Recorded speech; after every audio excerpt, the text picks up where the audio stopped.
El misterio del vuelo 19, un grupo de 5 aviones de la Armada estadounidense que desaparecieron sin dejar rastro en diciembre de 1945, hizo que la leyenda del Triángulo de las Bermudas se convirtiera en un fenómeno global. Descubramos la verdad detrás del mito. El 3 de agosto de 1492, la expedición de Cristóbal Colón salió del puerto de Palos de la Frontera con la esperanza de llegar a las Indias por el inexplorado oeste. Los 90 hombres de la tripulación sentían que cada día se acercaban más al fin del mundo, a unas aguas en cuyas profundidades habitaba el mal. Simples habladurías y cuentos de marineros, pensó Colón. Pero el 11 de octubre de 1492, horas antes de que la expedición llegara a las costas del Nuevo Mundo, el escepticismo del almirante se convirtió en terror.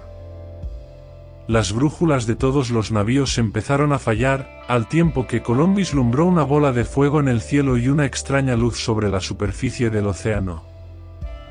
Algo extraño que nadie pudo explicar parecía esconderse en las profundidades del océano. Cristóbal Colón anotó en el diario de navegación el incidente, dejando la primera constancia histórica de un misterio que ha aterrorizado a innumerables generaciones de marineros. Desde entonces y durante siglos, esa región del océano se consideró un lugar maldito. Un cementerio de las almas de aquellos que se aventuraban a surcar sus aguas. La expedición de Colón estaba atravesando el Triángulo de las Bermudas. Y en el artículo de hoy vamos a explorar la verdad detrás del mito, viendo si realmente ocurre algo extraño en sus aguas. El misterio de la desaparición del vuelo 19. Naval Air Station Fort Lauderdale, Florida, Estados Unidos. 5 de diciembre de 1945. Nuestra historia empieza en la base aérea naval de Fort Lauderdale, en Florida, Estados Unidos.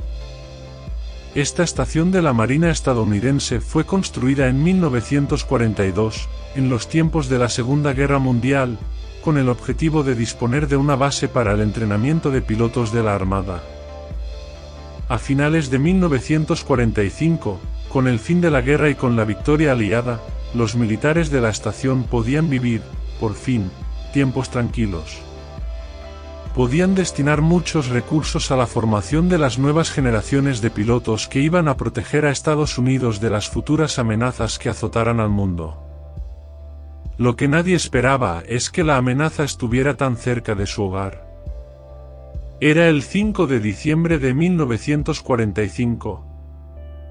El teniente Charles Taylor, uno de los aviadores de Fort Lauderdale con más experiencia, recibe el cometido de dirigir una sesión de entrenamiento. Una simple misión rutinaria que iba a consistir en recorrer unos 90 kilómetros desde la base en Florida hasta las Bahamas. Taylor nunca había realizado esa ruta. Pero con más de 2.500 horas de vuelo a sus espaldas, se sentía perfectamente preparado para guiar a los jóvenes aviadores. El pronóstico meteorológico de la base aérea no era en absoluto alarmante. Vientos al este de 55 km por hora y algunas nubes formándose mar adentro. Taylor dio el visto bueno y el vuelo fue programado a las 2 del mediodía y 10. Con el cielo despejado y superando todos los protocolos de seguridad, los 5 bombarderos torpederos despegaron en dirección a las Bahamas. El bautizado como vuelo 19 empezó a surcar los cielos. Ninguno de los 14 aviadores en vuelo podían imaginar que sería la última vez que verían tierra firme. El teniente Taylor estaba guiando al resto de pilotos y durante los primeros minutos de vuelo, todo parecía funcionar correctamente. Pero de repente, el tiempo cambió. Los vientos se aceleraron y las nubes empezaron a reducir la visibilidad de los pilotos. No era la primera vez que Taylor se enfrentaba a algo así.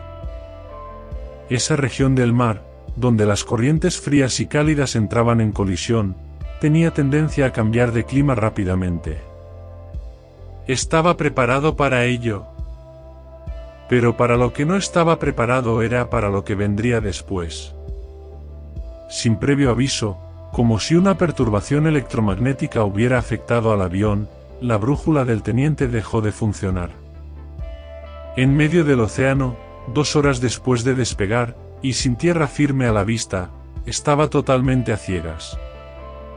Comparó sus lecturas con las de sus alumnos y no lograban ponerse de acuerdo. El pánico empezó a apoderarse de los pilotos. Taylor, sabiendo que debía comportarse como el líder que era, intentó mantener la calma. Se comunicó por radio con los militares en la base en Florida, explicando que sus brújulas estaban fallando y que no estaba seguro de estar siguiendo la ruta correcta. Poco pudieron hacer desde la estación, más que dar posibles indicaciones de rumbo. Pero todos los peores presagios se cumplieron cuando las señales radiofónicas empezaron a debilitarse cada vez más y más. Y a las 7:04 de la tarde se recibió la última señal del vuelo 19, en la que Taylor pedía a los pilotos que en el momento en el que uno de ellos llegara a los últimos 40 litros de combustible, todos aterrizarían en el agua a la espera de ser rescatados. No volvió a oírse nada más. En la base, todas las alarmas se encendieron. 5 aviones y 14 pilotos acababan de desvanecerse. En pocos minutos, la Marina hizo que un hidroavión con una tripulación de 13 hombres despegara en dirección al lugar donde se habían cortado las comunicaciones para dar con los pilotos perdidos. Actuando rápido, todo quedaría en un momento de angustia. Pero todo cambiaría cuando ese hidroavión también se desvaneció. A las 7:30 envió un último mensaje de radio. Nunca se supo nada más de él. Esta vez ni siquiera hubo mensajes de socorro. Simplemente, desapareció. Era un hidroavión, no tenía sentido que no hubiera podido aterrizar en el agua. Nadie en la base podía creer lo que estaba sucediendo. Otras unidades salieron a peinar la zona. Pero la noche estaba cayendo. No encontraron nada. Ni un simple resto. En una tarde habían desaparecido 6 aviones y 27 personas. La búsqueda terminó el 10 de diciembre de 1945 y la desaparición del vuelo 19 se convirtió en todo un fenómeno mediático. La prensa se hizo eco de la noticia y los medios de comunicación empezaron a atribuir causas místicas al incidente, hablando de cómo esas aguas escondían un secreto atroz que acababa de emerger. Y cuando los investigadores recurrieron a los archivos históricos descubrieron que el vuelo 19 no era, en absoluto, la primera desaparición extraña que ocurría en esos mares. Parecía que había un patrón. El mito que todos conocemos estaba naciendo. Vincent Gades y el nacimiento del mito, ¿qué es el Triángulo de las Bermudas? Nueva York. 29 de octubre de 1950. Nuestra historia continúa en la ciudad de Nueva York. Han pasado 5 años desde la desaparición del vuelo 19. Y en el momento en el que todo el misterio empezaba a diluirse, el New York Times publica un artículo que está a punto de cambiarlo todo. Un grupo de periodistas había recabado información acerca de naufragios y de desapariciones de barcos y aviones, encontrando lo que ellos determinaron como un patrón. Muchos incidentes inexplicables parecían concentrarse en las costas de Florida y la isla de Bermuda. El artículo sacó a la luz 5 incidentes separados en la primera década del siglo en el que detallaba cómo decenas de barcos y aviones se perdían para siempre al aventurarse en esa región donde el vuelo 19 había desaparecido. El artículo habría pasado desapercibido de no ser porque uno de los incidentes parecía atravesar todos los límites de la realidad. Teníamos que remontarnos al año 1918. A finales de la Primera Guerra Mundial, el USS Cyclops, el barco más grande de la Armada de los Estados Unidos, estaba de regreso a suelo norteamericano después de un viaje a Brasil. El 9 de marzo de 1918, el buque envió un mensaje a la base naval diciendo que el clima era óptimo. Esa fue la última comunicación. Porque el USS Cyclops desapareció ese mismo día. El barco más grande de la Marina estadounidense se desvaneció sin dejar rastro. Ni una sola señal de socorro. Un Titán de más de 150 metros desapareció y nunca encontraron restos del navío ni de ninguno de los 306 tripulantes. Había sido borrado del mapa. De vuelta al año 1950, todas las piezas estaban indicando que algo sucedía en ese mar cerca de las costas de Florida. Era la primera vez que esa particular región del océano era sospechosa de ser extrañamente proclive a las desapariciones de navíos y aviones. Y como los periódicos no ofrecieron ninguna explicación racional a aquello, se abrió la puerta al nacimiento de la leyenda que iba a aterrorizar a medio mundo. Era el año 1964.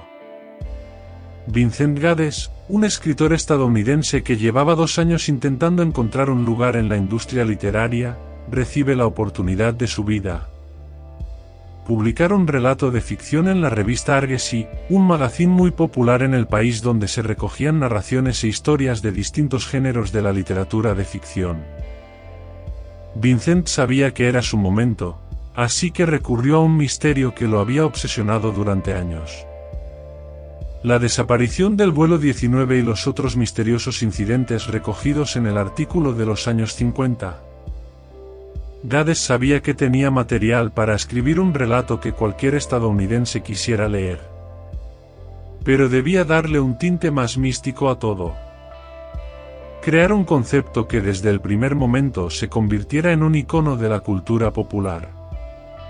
Y fue así como, de una forma totalmente arbitraria, tomó un mapa, dibujó una figura geométrica que uniera las islas de Bermuda, Miami y Puerto Rico y obtuvo un triángulo de más de 1 millón de kilómetros cuadrados de superficie en cuyo interior, dijo, sucedían esas extrañas desapariciones. Con aquello delante, sabía que solo le faltaba una cosa. Bautizar el misterio. Y no tuvo ninguna duda. Gaddis acababa de dar nombre al Triángulo de las Bermudas. Y en febrero de 1964, los editores de Argosy recibieron el relato del escritor, quedando maravillados por la narrativa y por la belleza que emergía del misterio de aquel concepto. La historia de Gaddis fue publicada en la portada de la revista ese mismo mes, haciendo que el número se convirtiera en uno de los más leídos. Todos los hogares estadounidenses querían leer esa historia. La leyenda alrededor del Triángulo de las Bermudas estaba naciendo. Y nadie reparó no solo en que la geometría de la zona fue totalmente arbitraria, sino que el propio relato en sí era una historia de ficción. Pero con el rendimiento que la editorial estaba consiguiendo, en ningún momento quisieron cortar esa fiesta. El mito del Triángulo de las Bermudas empezó a expandirse rápidamente por todo el mundo. Decenas de relatos de ficción se publicaron en otros países, al tiempo que la industria cinematográfica vio una oportunidad de llenar las salas de cine con historias acerca de ese misterio. Un misterio que unía la fascinación que sentimos por los secretos del mar con el terror por lo que se esconde en las profundidades del océano. Pero con el tiempo, todo quedó eclipsado por el miedo. Lo que empezó como un inocente relato de ficción parecía estar abriendo las puertas a algo que iba a hacer que hasta la mente más científica se tambaleara. Porque recurriendo a los archivos históricos, vimos que por mucho que le acabáramos de dar nombre, el Triángulo de las Bermudas siempre había estado ahí. Y la única forma de desvelar sus misterios era retroceder en el tiempo. Viajar siglos atrás a los tiempos en los que Cristóbal Colón llegó al Nuevo Mundo. Una vez más, la ciencia tenía que ahondar en la oscuridad del pasado para arrojar luz al presente.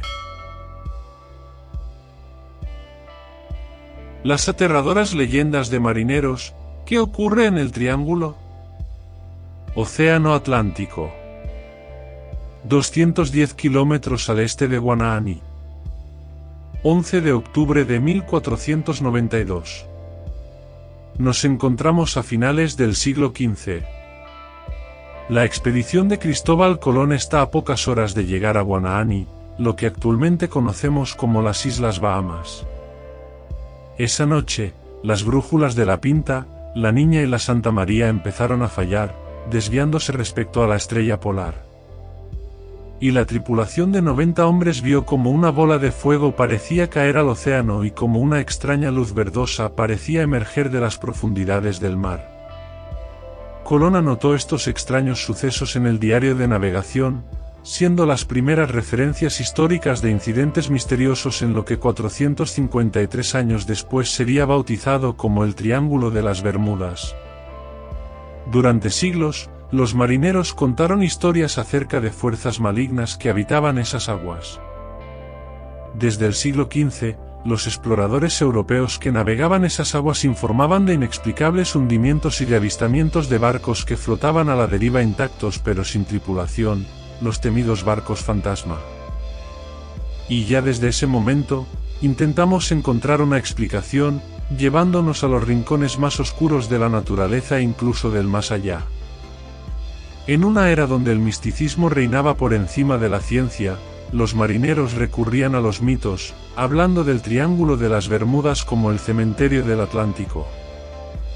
Muchos creían que los naufragios se debían a que esas aguas estaban habitadas por monstruos que podían hacer desaparecer cualquier navío sin dejar rastro. El mito escandinavo del Kraken hablaba de la existencia de un ser gigante que se escondía en las profundidades del océano pero que, enfurecido, podía emerger y destruir cualquier embarcación para devorar a los marineros con sus tentáculos gigantes. Del mismo modo, otros afirmaban que las desapariciones en el Triángulo de las Bermudas se debía a que bajo sus aguas descansaban los restos de la Atlántida, el continente mítico descrito por los textos de Platón. Una isla repleta de riquezas y una potencia militar que, se dice, fue arrasada y hundida por una catástrofe de origen volcánico hace más de 10.000 años. Quienes defendían la pasada existencia de la Atlántida afirmaban que la civilización atlante disponía de unos cristales de energía con un poder inimaginable. Estos ancestrales objetos quedaron sumergidos tras la desaparición del continente, pero se decía que podían emitir una radiación que afectaría a las brújulas de los barcos que navegaran por encima de los restos de la civilización. Otros, aterrados, explicaban que en esas aguas se formaban colosales remolinos que, en medio de las más devastadoras tormentas, podrían engullir cualquier embarcación. Vórtices de agua que abrían precipicios en el mar donde las almas de los marineros iban a encontrar un fatídico destino en sus profundidades. Pero ninguna de estas historias explicaban la existencia de los barcos fantasma. Navíos que aparecían en medio del mar en perfecto estado pero sin nadie a bordo. Los marineros también tenían explicación para ello. Hablaban de cómo los fantasmas de aquellos que murieron en el mar emergían del océano para arrastrar a otros hacia las profundidades. Sombras que acechaban por la noche. La tumba del Atlántico despertaba para llevarse nuevas almas. Incluso se hablaba de cómo esas tripulaciones abandonaban los navíos atraídos por los cantos de las sirenas, unos monstruos de bella apariencia y melodiosa voz con la que atraían a los marineros al agua hasta que podían atraparlos, sumergirlos, y finalmente, devorarlos. De una forma u otra, parecía que el mal de los océanos residía en el Triángulo de las Bermudas. Pero después de tantos siglos, las historias de terror no terminaron. Solo cambiaron de forma. Ya en el siglo XX, los mitos del folclore dieron paso a la ciencia ficción. Y quienes querían creer en sucesos paranormales ocurriendo en esas aguas hablaban de cómo en el Triángulo de las Bermudas se abrían agujeros de gusano. Portales a través del espacio y del tiempo que a día de hoy son meras hipótesis teóricas. Unos conductos que, se dice, trasladarían a los navíos y a los aviones a otras dimensiones o que permitirían que viajaran en el tiempo. Muchos afirmaban haber entrado en nieblas electrónicas que servían como atajos en el espacio y en el tiempo. Otros hablaban de cómo las desapariciones en el Triángulo se debían a las abducciones por parte de civilizaciones extraterrestres. con naves alienígenas patrullando esa región del océano para así llevarse consigo a seres humanos. Evidentemente, los científicos rechazaron todas estas teorías. Todas, excepto una. Considerada durante siglos una mera historia que contaban los marineros a modo de relato de terror, había una leyenda que, para el asombro de toda la comunidad científica, se convirtió en realidad. El momento en el que estuvimos más cerca de desentrañar el misterio del Triángulo de las Bermudas. Las olas monstruo, la ciencia de la ficción. Mar del Norte. 1 de enero de 1995. Nos encontramos en el Mar del Norte, un mar con importantes yacimientos de petróleo y de gas natural que empezaron a explotarse en los años 70. Una de las plataformas de extracción de gas más importantes es la estación Draupner, construida a 160 kilómetros de la costa de Noruega. Ubicada en uno de los mares más turbulentos del mundo, fue dotada de instrumentos que medían la altura de las olas y el movimiento de sus pilares. Y fue gracias a ello que esta estación cambió para siempre nuestra concepción de los mares. Era el 1 de enero de 1995. Como tantas otras veces, una tormenta azotó la estación. Por simple seguridad y protocolo, los trabajadores fueron recluidos dentro de las instalaciones. Nadie podía ver lo que ocurría afuera. Pero por suerte, los instrumentos estaban monitoreando lo que estaba sucediendo. En medio de la tormenta, sin previo aviso, una ola de 26 metros impactó sobre la estación petrolífera, estando a punto de provocar su destrucción. Un muro de agua de la altura de un edificio había aparecido de la nada con una fuerza de destrucción inmensa. Ningún modelo podía explicarlo. En medio de un azoto de olas que no superaban los 7 metros, una se alzó casi 30 metros. Consideradas durante siglos como simples leyendas, la bautizada como ola Draupner fue la primera evidencia de la existencia de olas monstruo. Unos muros prácticamente verticales de agua que se forman sin motivo aparente en alta mar y que, pese a colapsar en pocos segundos, puede destruir un barco considerado virtualmente como indestructible. Por primera vez, teníamos ante nosotros una explicación plausible a gran parte de los naufragios inexplicables a lo largo de la historia. Y fue así como empezó una investigación oceanográfica sin precedentes que culminaría en el año 2003, cuando la Agencia Espacial Europea reveló los resultados del proyecto MAXBAVE, un estudio que consistió en tomar imágenes por satélite de la superficie de los océanos. En apenas 3 semanas de cartografiar los mares, descubrieron que en el mundo se habían formado 10 olas monstruo. Habíamos pasado de creer que, de ser ciertas, solo podía formarse una cada 10.000 años a darnos cuenta de que constantemente estaban formándose. Cuando los resultados se hicieron públicos, la propia ESA afirmó que estas olas monstruo seguramente eran la causa detrás de la desaparición inexplicable de navíos en alta mar. Y desde entonces, aquellos científicos obsesionados con el misterio detrás del Triángulo de las Bermudas, han intentado relacionar estas olas monstruo con la leyenda del cementerio del Atlántico. En el año 2019, investigadores de la Universidad de Oxford realizaron un estudio en el que construyeron un tanque para simular de forma controlada las condiciones para la formación de olas monstruo. El modelo fue un éxito y coincidía con las predicciones. Y fue así como quisieron ver si una de las desapariciones más célebres del Triángulo de las Bermudas podía deberse a una de estas olas gigantes. El equipo construyó un modelo del USS Cyclops, el buque de la Armada estadounidense que desapareció sin dejar rastro y sin mandar ninguna señal de socorro en marzo de 1918. El modelo demostró que, en efecto, una ola monstruo podía hacer naufragar el que en aquellos tiempos era el barco más grande del ejército de los Estados Unidos, arrastrando a su tripulación de 300 hombres a las profundidades del mar.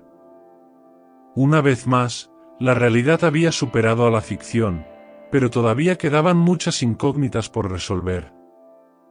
¿Existe realmente un misterio en el Triángulo de las Bermudas? A día de hoy, los oceanógrafos siguen estudiando la supuesta naturaleza misteriosa del cementerio del Atlántico. E irónicamente, día a día, más cerca estamos de afirmar que el único misterio del Triángulo es que se convirtiera en un misterio. Conforme recabamos más información y descubrimos nuevos archivos históricos, vemos que siempre hemos sido víctimas de nuestro sesgo de confirmación. Las desapariciones inexplicables de navíos y de aviones no son únicas en esta región del océano. Ni siquiera existen evidencias firmes de que los naufragios y los accidentes aéreos sean más frecuentes en esta zona. Incluso estamos descubriendo cómo muchos documentos históricos han sido alterados para hacer coincidir las zonas de desaparición con el Triángulo. Docenas de barcos y de aviones pasan por esta región cada día. Y el porcentaje de incidentes no parece ser superior al de otros mares. Ningún organismo oficial reconoce el lugar y ningún mapa establece claramente sus límites. Es solo una región arbitrariamente seleccionada para escribir un relato de ficción. Todos, en el fondo, hemos querido que exista un misterio. Es parte de nuestra naturaleza. Creer en algo más allá de la realidad palpable es casi una necesidad humana que, durante siglos, hemos extrapolado a este Triángulo de las Bermudas. Pero cada vez estamos más y más seguros de que no hay nada especial en él. Hemos querido creer que los aviones del vuelo 19 entraron en un vórtice en el espacio-tiempo cuando, en realidad, simplemente fueron víctimas de un fallo mecánico en unos aviones demasiado antiguos que les condenaron a perderse en medio del océano y precipitarse hacia el mar cuando se quedaron sin combustible.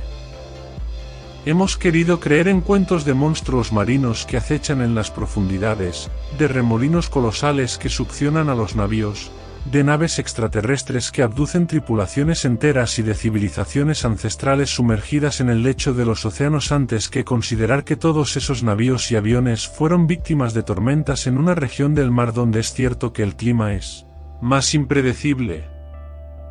En el Triángulo de las Bermudas chocan corrientes de aire cálidas y frías que provocan numerosas tormentas tropicales, huracanes y tornados en el agua.